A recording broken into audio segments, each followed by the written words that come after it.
샬롬으로 사는 인생이라는 제목으로 말씀을 나누겠습니다. 자, 먼저 우리 샬롬 한번 옆에 있는 분들하고 인사 한번 합시다. 자, 샬롬. 자, 샬롬이라는 이 뜻은 참 여러 가지가 있습니다. 자, 그런데 우리가 샬롬 한번 인사를 하잖아요. 이 샬롬 한번 인사하는 것은 그냥 평범한 사이에 샬롬 인사라는 거예요.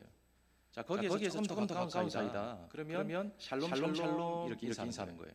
그래서 여러분들 좀 가깝다 생각하시는 분들은 샬롬 인사되는 거예요. 예. 그러니까 먼 거리 있으면 그냥 안녕하세요 이렇게 인사하는 거예요. 샬롬. 자, 그거보다 더 친밀한 관계 있다. 그럼 샬롬 이렇게 인사하는 거예요. 자, 그럼 여러분들 관계 속에 옆에 있는 분들하고 어떤 관계인지 한번 인사해 보겠습니다. 몇 번이 나오는지 한번 봅시다. 예, 옆에 있는 분들하고 인사 한번 할게요. 자, 인사하겠습니다. 다들 체면 차리신다고. 예. 샬롬. 좋습니다. 자, 우리에게는 평안이라는 게 참 중요한데 이 샬롬이라는 뜻에는 세 가지가 있습니다. 첫 번째는 우선은 내가 평안해야 되는 거예요. 내가 내 자신이 평안해야 됩니다. 자, 그리고 두 번째는 이 소속된 가정과 공동체 평안을 기원하는 거예요. 그리고 세 번째 뜻은 당신의 영혼의 평안이 깃들기를 원합니다. 축복으로 평안, 샬롬을 인사하게 되는 겁니다.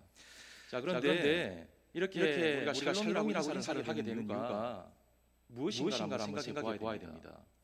만약에 우리의 삶에 평안이 있다면 샬롬이라고 인사할 필요가 있을까요? 우리 모두에게 평안이 원래 자리 잡고 있다면 샬롬 이렇게 인사할 이유가 있을까요? 아마 평안이 없기 때문에 샬롬, 당신 평안하세요 이렇게 인사를 드리는 거라고 생각을 할 수가 있습니다. 자, 우리나라도 보면 안녕하십니까 이렇게 인사하잖아요. 안녕하십니까? 자, 안녕하십니까 인사는 평안하냐라는 그런 의미로 해석할 수가 있는 거예요. 자, 왜 안녕하십니까라고 인사를 했냐면 우리나라도 외세 침입이 많았습니다. 늘 외세 침입 때문에 죽는 사람들이 많았던 거예요. 그리고 약탈을 당하고 또 어린아이들은 또 고아가 되는 그런 상황들이 많았던 거예요.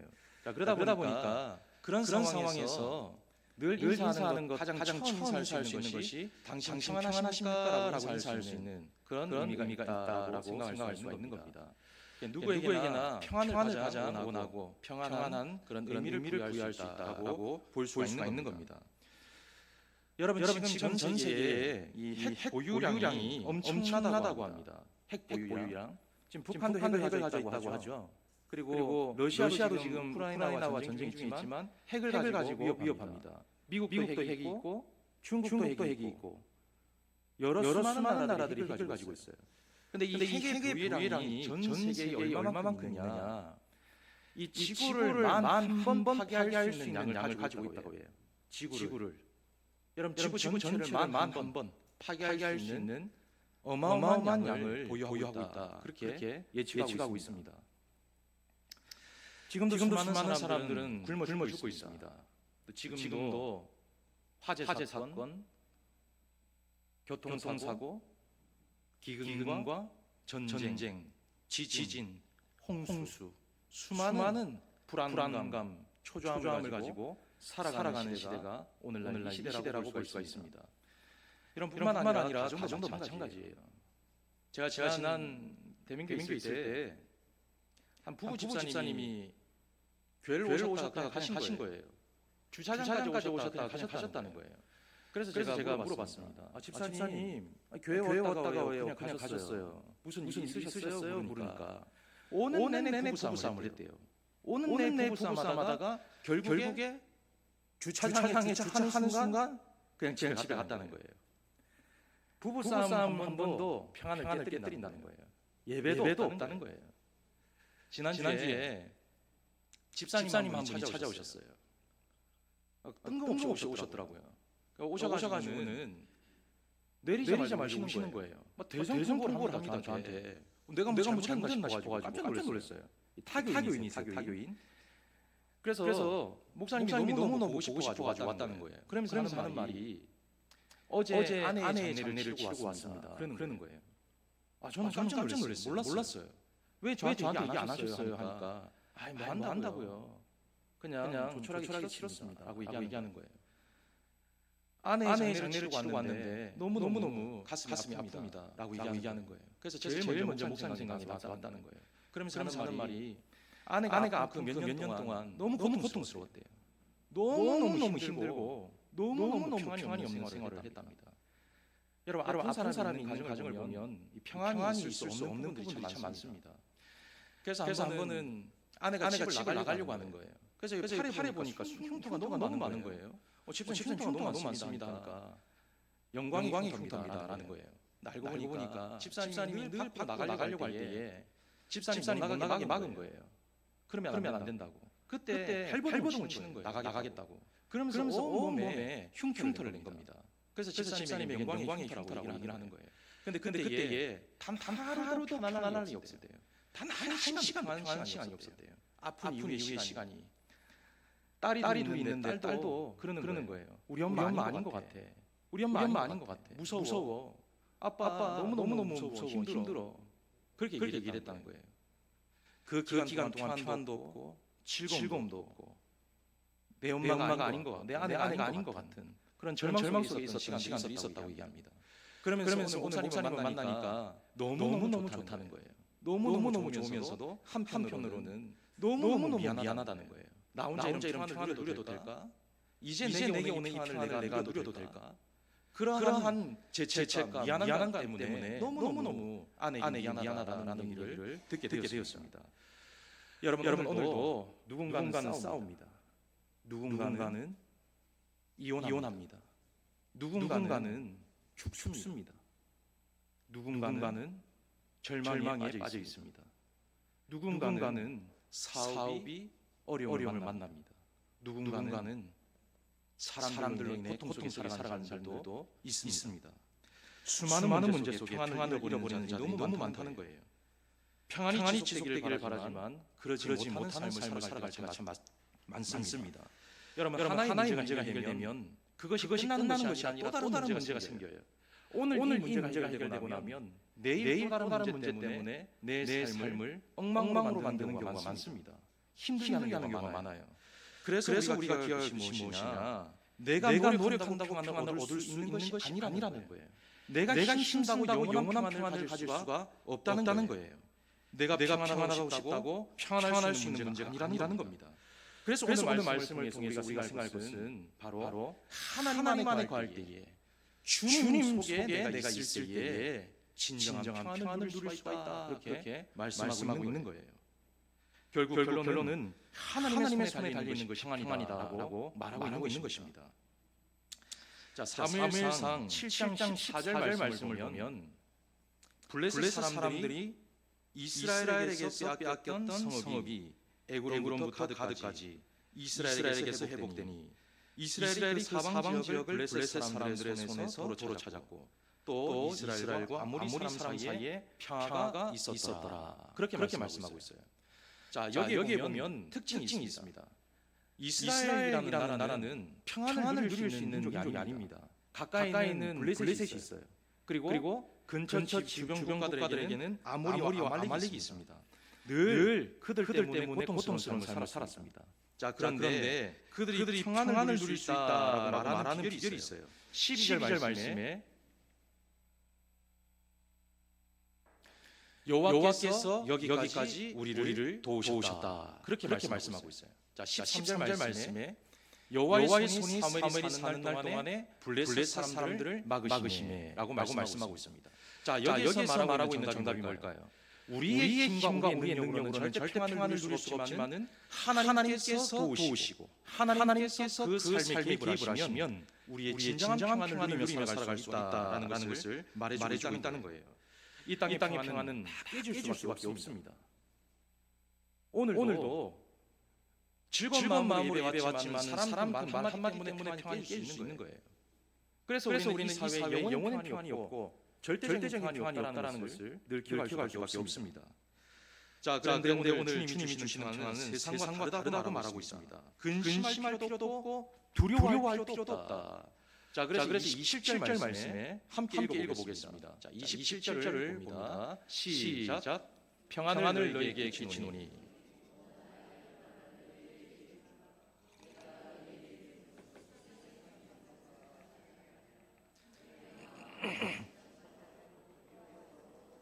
아멘. 자, 오늘 말씀해 보니까 평안을 너희에게 끼치겠다. 세상이 주는 것과는 다르다. 그러니까 근심하지 마, 두려워하지 마. 그렇게 말하고 있는 겁니다. 자, 존 바클러라는 사람은 건강에 심각한 질병은 암이나 신경질환, 세균, 염증이 아니라 평안이 없는 정신적인 질병이다. 그렇게 말하고 있어요. 우리가 느끼고 있는 외적인과 내적인 부분들, 이 불안한 두려움들, 이것을 세상이 주는 평안으로는 절대로 누릴 수 없다는 거예요. 그래서 우리가 평안을 누리느냐, 누리지 못하느냐라는 것은 우리의 기질의 문제가 아니라는 거예요. 믿음의 문제에 있다라고 생각할 수가 있는 겁니다. 자, 오늘 본문을 잠시 보면 주님이 인생의 기간 동안에 주님이 죽음에 대해서 계속 말씀을 하고 있는 거예요. 주님이 계속해서 내가 죽을 거야, 내가 부활할 거야, 그렇게 말씀하고 있는 거예요. 자, 그런 상황에서 이 제자들의 모습을 보면 주님이 죽는다? 그럼 우리도 죽겠습니다. 충성심을 보이고 있습니다. 자, 그런데 그것은 어떤 외적인 부분으로 그와 같은 행동을 했다는 거예요. 내적인 마음은 그와 같은 마음이 없었습니다. 주님이 죽겠다라고 하니까 뭐야 이거? 이건 아닌데? 이런 생각이 있었던 거예요. 그러니까 도리어 불안하고 초조한 그런 마음들이 있었던 거예요. 그래서 2절 말씀에 보면 내 아버지 집에 구할 곳이 많도다. 그렇지 않으면 너희에게 일렀으리라. 내가 너희를 위하여 거처를 예비하러 가노니. 여러분, 거처를 예비한다는 것은 천국을 예비한다는 거예요. 너희들이 있을 곳을 내가 예비해 놓을게 라고 말씀하고 있는 겁니다. 자, 그런데 이들의 지금 생각과 사고 속에서는 미래에 있을 거처가 중요하지 않다는 거예요. 거처가 자신들에게는 귀중하다고 여길 수 없다라고 보았던 거예요. 그냥 이 땅에서 잘 먹고 잘 사는 것, 내 육신이 만족스러운 것, 의식주 생활이 아름답게 이루어지는 것, 그것을 생각했다는 거예요. 그러니까 주님이 죽겠다, 나는 부활하겠다라고 말씀하니까 그 말이 거슬렸던 거예요. 싫었던 겁니다. 자, 그런 가운데 주님이 뭐라고 말씀하시냐면 내가 없다고 근심하지 두려워하지 말아라. 얘들아, 나를 믿는 것이 아버지 하나님을 보는 것 같아. 그러니까 두려워하지도 말고 근심하지도 마. 주님 안에 아버지 안에서 평안을 누리면 된다. 그렇게 말씀하고 있는 겁니다. 자, 그러면 이런 배경을 통해서 우리가 우리 안에 있는 평안을 누리지 못하는 이유가 있어요. 그 이유가 무엇인지를 세 가지로 살펴보고자 합니다. 자, 먼저는 주님에 대한 신뢰가 단절되면 평안을 누릴 수가 없습니다. 여러분, 신뢰라는 말은 결국 믿음과 직결이 됩니다. 믿음. 변하지 않는 것. 내가 그 분을 확실하게 믿겠다. 그것이 신뢰입니다. 여러분, 지금 제자들의 모습은 단지 예수님을 세상의 왕으로 보고 있는 거예요. 세상은 왕으로 지도자로만 생각하고 있습니다. 자, 그러다 보니 육신적인 만족을 위해서 예수님을 붙들고 해결하려고 했던 거예요. 자, 그런데 계속 뭐라고 말씀하시냐면 내가 죽을 거야. 내가 부활할 거야. 그렇게 말씀을 하니까 그들이 생각하기에 육신적인 것이 충족이 되지 못할까 두려웠던 겁니다. 불안했던 거예요. 그러니까 예수님에 대한 본질은 없는 거예요. 그냥 세속의 속한 것들을 생각하고 있는 겁니다. 여러분, 우리도 그렇잖아요. 우리도 예수를 믿으면 좀 잘 돼야 되잖아요. 예수를 믿으면 뭔가 만사형통해야 되잖아요. 하는 사업이 잘 되고, 직장에서도 잘 되고, 가정생활도 잘 되고, 질병이 물러가고, 어떤 기도의 제목 응답이 되고, 그런 만사형통의 삶을 살아야 되는데 예수를 믿으면 믿을수록 이상한 일이 벌어지는 거예요. 예수를 믿고 나니까 자녀가 아픈 거예요. 예수를 믿고 교회 왔다가 집에 가는 길에 교통사고를 만나는 거예요. 예수를 믿고 나니까 즐거움보다는 더 원망이 많아지는 거예요. 생활 패턴이 완전히 달라지는 거예요. 그래서 이렇게 얘기하잖아요. 예수 믿어서 그런 거 아니야? 내가 예수 믿어서 이런 거 아닌가? 라고 생각할 때가 있습니다. 자, 그래서 주님이 이렇게 말씀하시는 거예요. 1절 말씀에 너희는 마음에 근심하지 말아라. 하나님을 믿으니 또 나를 믿어라. 그렇게 말씀하고 있는 거예요. 내가 보니 너희들 너무너무 불안해한다. 불안해하는 이유가 뭐냐? 불안하지 마라. 나를 본 자가 아버지를 본 자야. 나를 믿어. 그러면 되는 거야. 그렇게 말씀하고 있는 거예요. 그러면서 27절 말씀에 평안을 너에게 끼쳤니 곧 나의 평안을 너에게 주노라. 내가 너에게 주는 것은 세상이 주는 것 같지 아니하니라. 마음의 근심 두려워하지 말아라. 이렇게 말씀하고 있다는 거예요. 자, 이 말씀이 오늘 우리에게 주신 해답이라는 겁니다. 주님을 신뢰하는 것, 주님을 확실히 붙드는 것, 그것이 바로 평안을 누릴 수 있는 유일한 길이라는 것을 말해주고 있는 겁니다.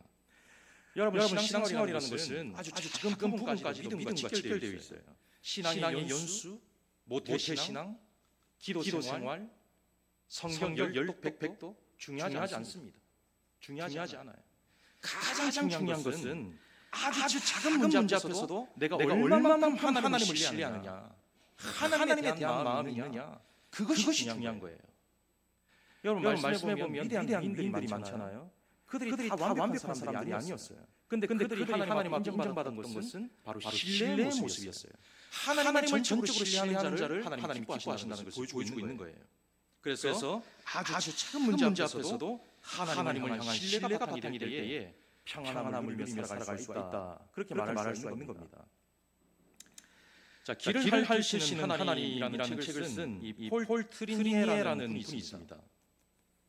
자, 이분이 한날은 아내와 여행을 떠난 거예요.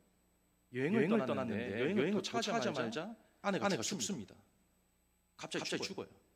얼마나 놀랬겠어요. 근데 그 아픈 순간에 아내가 이렇게 말하는 거예요. 그 고통스럽고 두려운 순간에 남편을 보면서 여보, 나는 지금 이 순간 예수님을 만날 것을 기대하고 소망하니까 천국 간다는 그 확신이 있기 때문에 나 두렵지 않아. 그렇게 얘기한 거예요. 그러면서 또 이렇게 얘기합니다. 내가 오늘 천국 가면 가장 좋은 분들을 먼저 만날 걸 생각하니까 너무너무 기대가 돼. 죽음 문 앞에서 이런 얘기를 하는 거예요. 그러면서 이렇게 얘기합니다. 여보, 우리 천국에서 만나? 그건 죽는 거예요. 남편이 충격을 받습니다. 그러면서 남편이 이렇게 얘기하는 거예요. 아내는 죽음을 마치 기차를 타고 제네바로 다시 돌아가는 것처럼 사랑하는 가족을 기쁨으로 제하는 것처럼 그녀는 정말 평안하게 받아들이는 것을 나는 보았다. 그렇게 얘기합니다. 그 죽음 앞에서 평안하게 받아들이는 것을 보았다. 그렇게 말하고 있어요. 죽음 앞에서 평안할 수 있었던 이유 바로 주님에 대한 신뢰라는 거예요. 주님에 대한 확신, 그 확신이 있으면 두렵지 않다는 거예요. 근데 우리가 두려움을 느끼고 두려움과 염려 속에 살아간다는 것은 그만큼 내 삶을 점검해 보면 잘 알 수 있습니다. 내가 얼마만큼 하나님과 관계 속에 있는지, 내가 얼마만큼 하나님의 말씀을 신뢰하고 있는지 그것을 본인이 잘 알아요. 그렇기 때문에 하나님에 대한 확신, 그것을 통하여 우리는 극복할 수 있다, 승리하는 삶을 살 수가 있다라는 것을 기억하셔야 됩니다. 여러분 구약에 보면 이스라엘 왕들이 있죠. 제일 이스라엘 왕들 첫 번째 왕이 누군가요? 누구예요? 사울. 2대 왕은 다윗입니다. 3대 왕은 솔로몬이에요. 자, 솔로몬까지 이스라엘 왕이었어요. 자, 그런데 이제 4대 5대부터는 유다와 북이스라엘 왕으로 나눠집니다. 그래서 성경에 보면 유다 왕, 북이스라엘 왕 이렇게 나눠져요. 그전에는 이스라엘 통합 왕이었어요. 자, 그다음에 솔로몬 다음에 왕이 누구죠? 르호보암이죠. 르호보암 다음 아들이 아사입니다. 아사죠. 아사인데 여러분 이들이 신앙이 없었다라고 말할 수 있지만 그게 아닙니다. 대단한 신앙을 가지고 있는 사람들이었어요. 르호보암도 말년에 하나님 앞에 범죄를 했지만 초창기는 잘했습니다. 아사도 마찬가지예요. 아사도 우리가 참 이 부족함이 많은 왕이다라고 생각할 수 있지만 그렇지 않습니다. 10년 동안은 하나님 앞에 충성을 다했어요. 그래서 10년 동안 평안하였더라 그렇게 말씀하고 있습니다. 자, 그때에 이 구스라는 오늘날 에티오피아 구스가 쳐들어옵니다. 100만 대군을 이끌고 100만 대군. 여러분 생각해 보세요. 100만 대군이면 이 지금 남천지역을 딱 채우는 인원입니다. 우리 남천 지금 인원이 얼마나 돼요? 예. 제가 지난번에 우리 그 이장님 만나가지고 면장님 만나가지고 얘기를 해보니까 이 남천 지역의 총 인원이 2,000명 정도 된다더라고요. 2,000명 맞습니까? 예. 3,000명. 예, 3,000명. 3,000명 된다고 해요. 자, 근데 이 3,000명만 채우기가 많은 숫자라고 볼 수 있는데 100만 대군 어마어마한 숫자입니다. 그때 두려울 수 있어요. 무서울 수 있습니다. 근데 그가 선택했던 것이 뭐냐? 그럴 때에 하나님을 전적으로 신뢰했다는 거예요. 하나님을 향한 그 마음을 버리지 않았다는 거예요. 그때 100만 대군을 물리치는 역사를 보여주었다는 거예요. 그만큼 하나님을 신뢰하는 것은 중요합니다. 자, 6절 말씀을 보면 예수께서 이르시되 내가 길이요 진리요 생명이니 나로 말미암은 친구는 아버지께로 올 자가 없느니라. 자, 그다음 요한복음 3장 7절 말씀.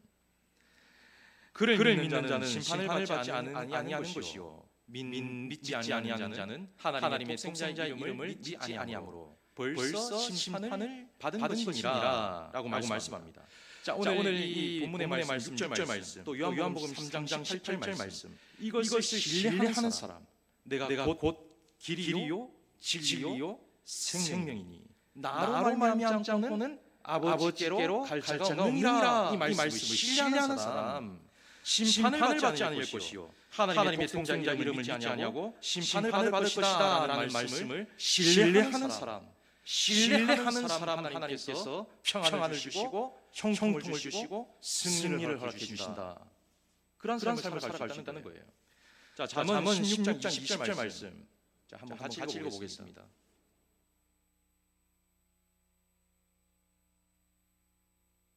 자, 20장 읽어봅니다. 삼가 시작. 삼가 말씀에 주의하는 자는 좋은 것을 얻나니 여호와를 신뢰하는 자는 복이 있느니라. 아멘. 할렐루야. 여호와를 신뢰하는 자는 뭐가 있다고요? 복이 있다. 평안이 있다는 거예요. 그래서 오늘 저와 여러분들 어떠한 두려움, 어떠한 역경 속에 살아갈지라도 주님에 대한 확실한 신뢰를 통하여서 주님 안에 평안을 누리며 살아갈 수 있는 저와 여러분들의 삶이 되기를 주의 이름으로 축원합니다. 자, 두 번째는 인간의 탐심 때문에 평안을 잃어버린다는 거예요. 여러분 결국 제자들의 문제는 물질입니다. 물질. 돈이에요, 돈. 예수님을 돈으로 본 거예요. 권력으로 보았습니다. 그러니까 예수님이 늘 죽는다, 나 부활한다 라고 말씀하시니까 두려울 수밖에 없는 거예요. 무슨 세상에 예수님 무슨 독립운동가도 아니시고 왜 그러세요? 속으로는 그렇게 생각하고 있는 거예요. 자, 그 마음을 아시고 주님께서 11절 말씀에 내가 아버지 안에 거하고 아버지께서 내 안에 계심을 믿으라. 그렇지 못하겠거든 행하는 그 일로 말미암아 나를 믿으라. 그렇게 말씀하세요. 그러니까 제자들이 믿지 못하는 거예요. 제자들이 이 말씀을 신뢰하지 못하는 거예요. 그러니까 주님이 너무너무 답답하신 거예요 지금. 그래서 뭐라고 말씀하시냐? 그렇지 못하겠거든 뭐라고요? 지금 내가 행하는 일로만이라도 제발 믿으라는 거예요. 기적을 보이고 이적을 행하는 그 행위만으로 나를 믿어라. 제발 좀 믿어도 그렇게 말하고 있는 거예요. 결국 제자들이 이런 모습을 나타낼 수 있는 것은 바로 자신들의 이익을 수단으로 여겼기 때문입니다. 영원한 가치가 중요한 것이 아니었어요. 그냥 자신에게 단지 이 세상에 있는 영광을 중요하게 여겼다는 겁니다. 여러분 사람이 그렇습니다. 내가 원하는 바를 얻지 못할 때, 내가 생각하는 것을 얻지 못할 때, 채우지 못할 때 거기에서 오는 공허함이 있어요. 여러분들이 생각하는 기준이 있으시잖아요. 그 기준을 채우지 못하면 불안하고 초조할 수 있습니다. 원망하고 불평할 수 있어요. 내가 생각한 것 이상으로 뭔가 얻어져야 되는데 그것이 이루어지지 못할 때는 불평이 생길 수 있다는 겁니다. 자, 그래서 인간의 평안을 깨뜨리는 다섯 가지 욕망이 있다고 합니다. 첫 번째는 자기 과시예요. 자기 과시. 이게 뭐냐면 자신을 무시하면 평안이 깨뜨려진다는 거예요. 나를 무시한다고 생각하면 평안이 없습니다. 우리는 우리 개인 모두에게 자존심이라는 게 있어요. 그래서 그 자존심을 건드리면 왠지 평안이 깨뜨려지는 거예요. 별거 아닌 문제도. 자, 그다음 두 번째는 소유입니다. 이 제자들과 같이 많은 것을 소유하고 싶은데 소유하지 못할 때 평안이 깨뜨려진다는 거예요. 세 번째는 기득권을 놓지 못할 때 이 기득권이라는 것은 특권이에요. 어떤 특권을 내가 놓지 못할 때 이것을 잃어버린다고 생각할 때에 평안이 깨뜨려진다는 거예요. 자, 그다음에 내가 손해 본다고 생각할 때에 이익을 잃어버린다고 생각할 때에 평안이 깨뜨려진다는 거예요.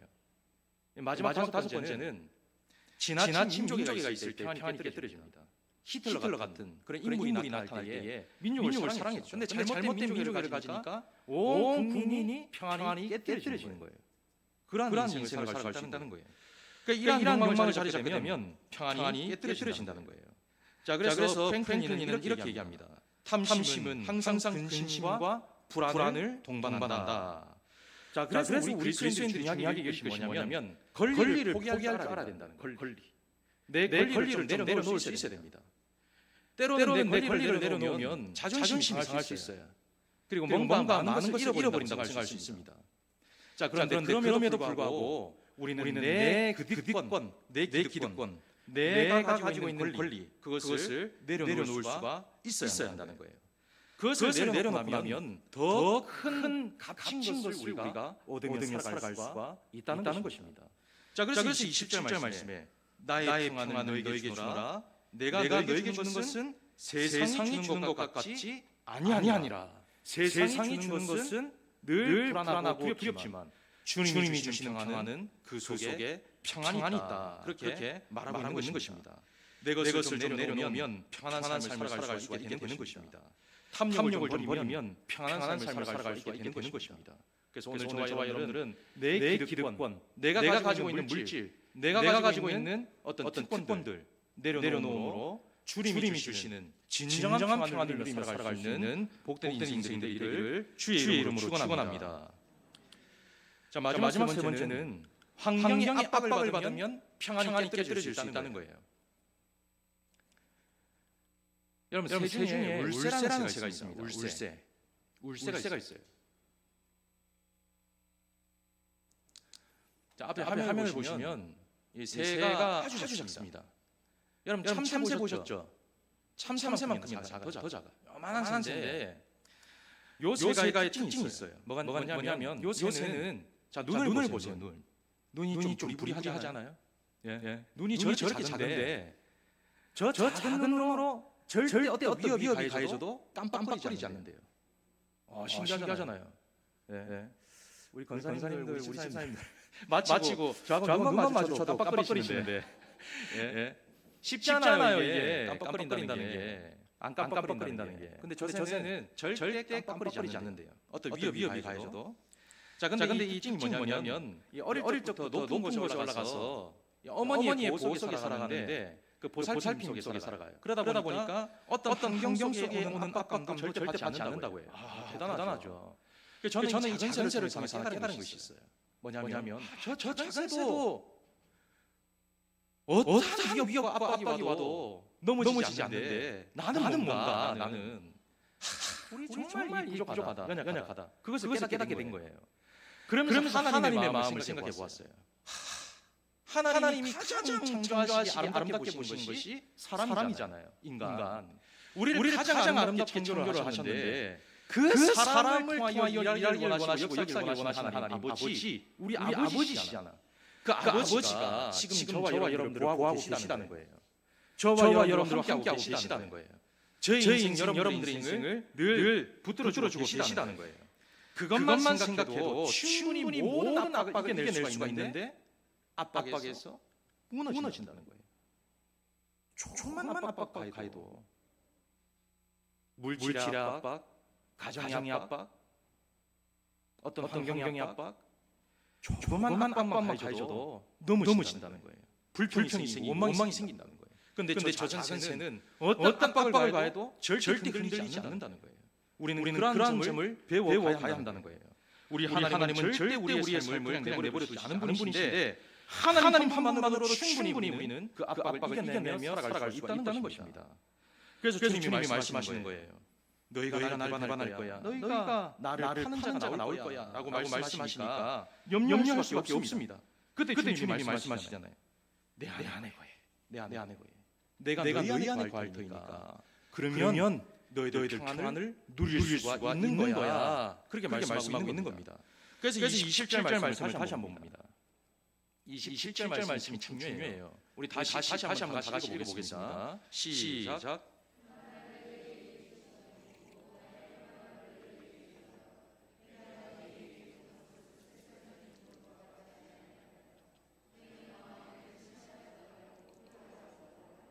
할렐루야. 여러분 믿으시기 바랍니다. 여러분 평안은 주님이 주실 때 가능한 거예요. 내가 주님 안에 거하고 주님이 내 안에 거할 때 나만 주님 안에 거한다고 되는 것이 아니에요. 주님이 또한 내 안에 거주셔야 되는 거예요. 그러면 평안한 삶을 살아갈 수 있게 된다는 거예요. 여러분 다윗을 잘 아시잖아요. 다윗의 아들 압살롬이 쿠데타를 일으켰잖아요. 여러분 만약에 여러분 자녀들이 항상 말씀은 여러분 삶을 한번 점검해 보는 시간인 거예요. 들여다 보시는 거예요. 적용해 보시는 겁니다. 여러분들 자녀가 여러분을 배신했다고 생각해 보세요. 예? 여러분들의 자녀들이 조금만 서운하게 해도 마음이 어떻게 돼요? 상하게 되죠. 상하게 됩니다. 그런데 지금 아들이 쿠데타를 일으켰어요. 부모를 죽이겠다고 말하고 있는 거예요. 아버지를 죽이겠다는 거예요. 그것도 왕을. 그 부모의 심정이 어떻게 했어요? 평안이 있을까요? 없을까요? 당연히 평안이 없습니다. 너무너무 아픈 상황이에요. 신하들도 다 배신하는 거예요. 주위에 있는 사람들, 곁에 있는 사람들이 다 배신하는 거예요. 심지어 지나가는 사람들이 다윗을 조롱하고 무시합니다. 그때에 다윗이 이렇게 고백하는 거예요. 시편 3편 1절 말씀에 다윗이 그의 아들 압살롬을 피할 때에 지은 시 여호와여 나의 대적이 어찌 그리 많은지요 일어나 나를 치는 자가 많으니이다. 그렇게 말씀하고 있습니다. 자, 그런데 그 뒤에 보면 다시 다윗이 이렇게 고백합니다. 5절 6절 말씀에 내가 누워 자고 깨었으니 여호와께서 나를 붙드심이로다. 천만이 나를 애워싸 친다 할지라도 나는 두려워하지 아니하리로다. 할렐루야. 두려워하지 아니하리로다라고 말씀하고 있다는 거예요. 여러분 이것이 인간의 능력으로 나타나는 부분이라고 보십니까? 이게 우리의 개인적인 어떤 강한 심장으로 이루어질 수 있는 말일까요? 아닙니다. 전적인 하나님을 향한 그 마음을 들 때에 많은 사람들이 나를 죽인다 할지라도 두려워할 수 없다는 거예요. 두려워하지 않을 수 있다는 거예요. 베드로를 봐도 그렇습니다. 베드로가 옥에 갇혔어요. 옥에 갇혀가지고 내일이면 죽습니다. 그런데 베드로가 어떤 행동을 하고 있느냐? 잠을 자고 있는 거예요. 제가 지난번에 말씀을 드렸잖아요. 사형수가 사형장에 끌려갈 때에 이 오물을 다 싼다고 해요. 왜? 두렵고 무서우니까. 근데 사형을 앞둔 전날 밤에 지금 감옥에 잠을 자는 거예요. 말이 안 되는 일입니다. 근데 그가 잠을 왜 잘 수 있었을까? 바로 하나님에 대한 신뢰 때문인 거예요. 하나님을 향한 마음 때문이라는 거예요. 그 압박감으로 오는 것도 하나님께 모든 것을 맡기니까 이겨내갈 수가 있었다라고 볼 수가 있는 겁니다. 그래서 우리가 기억할 것이 모든 것을 하나님께 맡기는 것이 중요한 거예요. 반만 맡기면 안 되는 거예요. 이왕 맡길 거면 다 맡기는 거예요. 다. 내 인생 통째로 드리는 거예요. 통째로. 반만 맡기니까 늘 불안한 거예요. 두려운 거예요. 계산하게 되는 거예요. 근데 다 맡기면 다 내려놓으면 하나님이 주신 진정한 평안을 누릴 수가 있게 되는 것입니다. 자, 헬린부어 하우스라는 분이 어느 날 딸의 선물을 사고 아내의 생일 선물을 사가지고 집으로 돌아가려고 했었어요.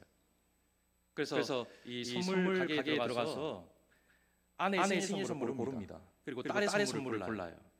그리고 집으로 돌아갔어요. 배를 딱 눌립니다. 띵동 눌리니까 휠체어를 타고 딸이 나온 거예요. 딸이 장애인이었어요.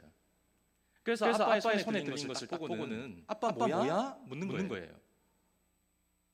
그래서 아빠가 엄마 생일이잖아. 그래서 이건 하나는 엄마 생일 선물, 하나는 네 거야 라고 얘기했어요. 그때 딸이 아빠 그러면 내가 그 선물 엄마한테 갖다 주면 안 돼? 그렇게 얘기한 거예요.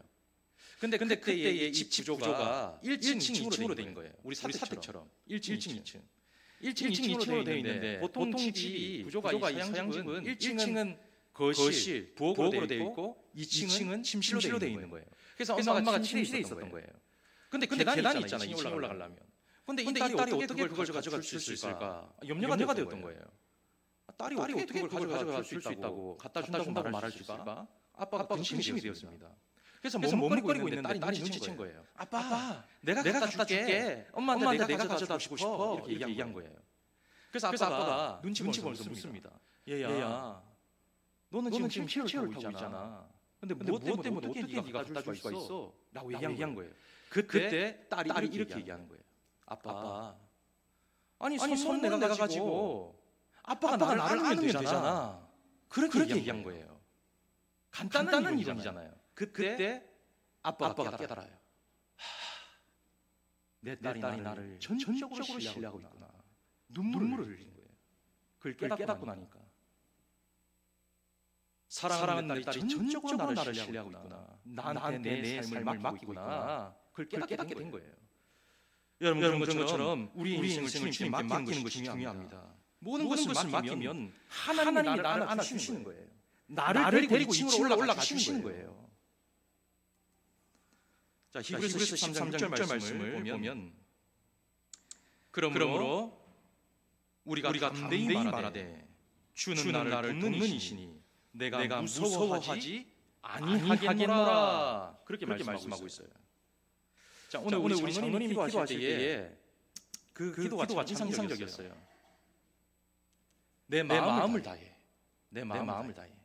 신명기 몇 장이 나오죠? 6장이 나오는데 내 마음을 다해. 우리 장로님이 그렇게 기도를 하셨는데 여러분 마음을 다해라는 기도의 제목을 우리가 생각해 보면 이 신명기 6장이 9번이 나옵니다. 9번. 자, 그런데 이렇게 반복적으로 말하고 있는 것은 하나님께 내 삶을 다 맡기라는 것을 강요하기 위함이에요. 맡기라는 거예요.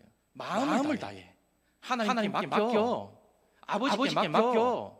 다 맡겨놔. 그렇게 말하고 있는 거예요. 마음을 다해.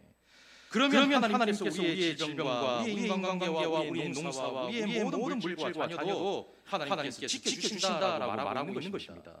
여러분 내 스스로는 내 자녀와 물질을 지킬 수가 없어요. 내 건강을 지킬 수가 없습니다. 초원교회 목사님이 이제 이 홈페이지가 이제 나가기 때문에 목사님 들으실까 모르겠는데 이 초원교회 목사님이 한 번은 그러는 거예요. 죽다 살았다는 거예요. 죽다가 살았대요. 끝까지 갔대요. 죽는데 병원에서. 그런 끝까지 간 그런 모습을 보고 난 이후에 깨달은 게 있대요. 인생 별거 없구나. 인생 진짜 별거 없구나. 죽음이라는 것은 정말 별거 없구나. 그걸 깨달았다는 거예요. 그러면서 목사님이 정말 내 삶을 하나님 앞에 모든 것을 맡기면 하나님 앞에 내 삶을 모든 것을 책임지게 할 때 내가 평안함을 누릴 수가 있는 것을 깨달았다는 거예요. 내가 세상에서 주는 평안 별거 아니었다는 거예요. 죽음의 문턱에 가보니까 그것이 깨달아졌다는 거예요. 그런 것처럼 우리가 주님 앞에 모든 것을 맡길 때에 주님이 주시는 진정한 평안을 누리며 살아갈 수가 있게 되는 것입니다. 여러분 이 땅에서는 평안이 끝이 있습니다. 언젠가는 평안이 끝이 있어요. 내일 또 평안이 없습니다. 모레 또 평안이 없을 수가 있어요. 그러나 중요한 것 하나만 기억하시면 되는 거예요. 영원한 평안은 주님이 내 안에, 내가 주 안에 갈 때 진정한 평안을 누리며 살아갈 수가 있다는 겁니다. 자, 그래서 오늘 말씀을 통하여서 여러분 세상 가운데 한 주간 살아가실 때에 주님이 내 안에 거하시고 내가 주님이 거하시는 그런 삶을 통하여 진정한 평안, 영원한 평안, 천국을 소망으로 살아가는 평안, 그런 평안을 통해 늘 행복한 삶을 살아갈 수 있는 그런 저와 여러분들의 인생이 되기를 주의 이름으로 축원합니다. 사랑의 전사하신 하나님, 오늘 이 요한복음 44장의 말씀을 통하여서 주님이 주시는 평안을 생각해 보았습니다. 우리는 우리 스스로 평안을 가지고 살아갈 수 없습니다. 늘 주 안에서 평안을 누리며 행복한 인생을 살아갈 수 있도록 축복하여 주시옵소서. 함께하여 주실 줄 믿사옵고 거룩하신 예수님 이름으로 기도하옵나이다. 아멘.